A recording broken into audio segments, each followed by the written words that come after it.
ఇరాన్పై జరుగుతున్నటువంటి యుద్ధం వెనక అసలు కారణం వేరే ఉందా అంటే ఉండేటువంటి అవకాశం ఉంది అని చెప్పి రీసెంట్గా ఎన్పిఆర్ రివీల్ చేసినటువంటి ఎన్పిఆర్ అంటే అమెరికాలో ఒక ప్రైవేట్ మీడియా సంస్థ, నేషనల్ పబ్లిక్ రేడియో అంటారు. తాజాగా అంటే 24వ తారీఖున ఫిబ్రవరి 24వ తారీఖున విడుదల చేసినటువంటి కొన్ని ఆర్టికల్స్ ద్వారా అర్థమవుతుంది. అంటే అటాక్ ఎప్పుడు జరిగింది? ఫిబ్రవరి 28వ తారీఖున జరిగింది. మోదీ గారి టూర్ అయిపోయిన వెంటనే జరిగింది. సరిగ్గా 4 రోజుల ముందు ఈ రివిలేషన్స్, ఈ యొక్క ఆర్టికల్స్ వచ్చాయి. ఎన్పిఆర్లో, నేషనల్ పబ్లిక్ రేడియోలో ఆర్టికల్స్ వచ్చాయి. దాని సారాంశం ఏంటంటే, మనందరికీ తెలుసు ఎప్స్టీన్ ఫైల్స్ నుంచి చాలా దేశాల్లో రాజకీయ ప్రకంపనలు సృష్టించింది. చాలామంది కీలకమైనటువంటి వ్యక్తులు తన పదవులకు రాజీనామాలు చేయాల్సినటువంటి పరిస్థితి కూడా వచ్చింది.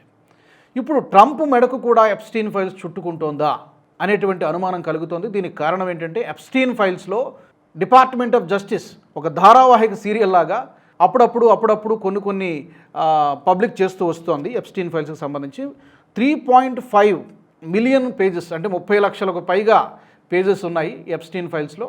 దీంట్లో 3000 సార్లు ట్రంప్ పేరు ప్రస్తావనకు వచ్చింది అనేటువంటిది ఈ ఎన్పిఆర్ తాజాగా విడుదల చేసినటువంటి రిపోర్ట్ యొక్క సారాంశం. 3000 సార్లు ప్రస్తుత అధ్యక్షుడు డొనాల్డ్ ట్రంప్ పేరు ఎప్స్టీన్ ఫైల్స్లో ఎందుకు వచ్చింది?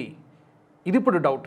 నిజానికి జెఫ్రీ ఎప్స్టీన్ ఫైనాన్షియర్ లాబియింగ్ చేసేవాడు, చిన్నపిల్లల సెక్స్ స్కాండల్ నడిపించాడు అనేది ప్రపంచం మొత్తం తెలిసినటువంటి విషయమే.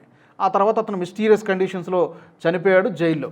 అలాంటి జెఫ్రీ ఎప్స్టీన్తో చాలామంది ఫోటోలు ఉన్నాయి. బిల్ క్లింటన్ ఫోటోలు ఉన్నాయి, చాలామంది మైకేల్ జాక్సన్, బిల్ గేట్స్ లాంటి ఫోటోలు ఉన్నాయి. అందులో డొనాల్డ్ ట్రంప్ ఫోటోలు కూడా ఉన్నాయి. కేవలం ఫోటోల ఆధారంగా నిర్ణయాలు తీసుకోలేం. కానీ ఈ మిస్ అయ్యాయి కొన్ని పేజెస్.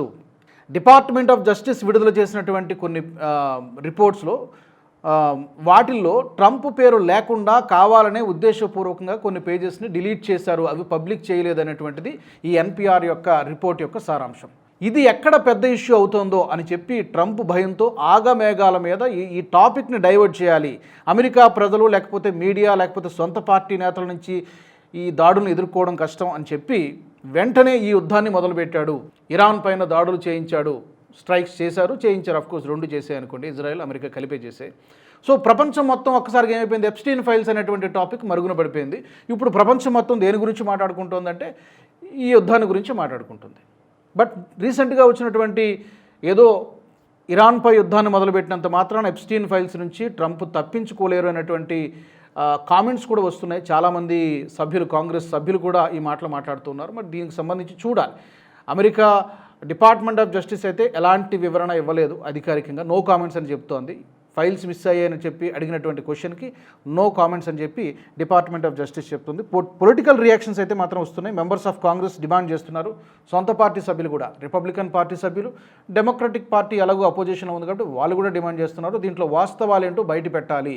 3000 సార్లు ట్రంప్ పేరు ఎందుకు ఎప్స్టీన్ ఫైల్స్లో వచ్చింది సరే ఎందుకు వాటిని హైడ్ చేశారు, కనిపించకుండా పబ్లిక్ చేయకుండా ఎందుకు హైడ్ చేశారు అనేటువంటిది ఇప్పుడు రాజకీయంగా ట్రంప్పై చాలా తీవ్రమైనటువంటి ఒత్తిడి వస్తుంది. ఆ ఒత్తిడి నుంచి తప్పించుకోవడానికి యుద్ధాన్ని మొదలుపెట్టాడు అనేది ఒక వాదన.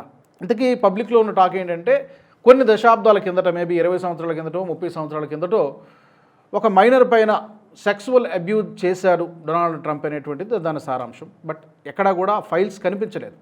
ఎన్పిఆర్ చాలా ఇంటర్వ్యూలు చేసింది, నేషనల్ పబ్లిక్ రేడియో దీనికి సంబంధించి చాలా ఇంటర్వ్యూలు చేసింది.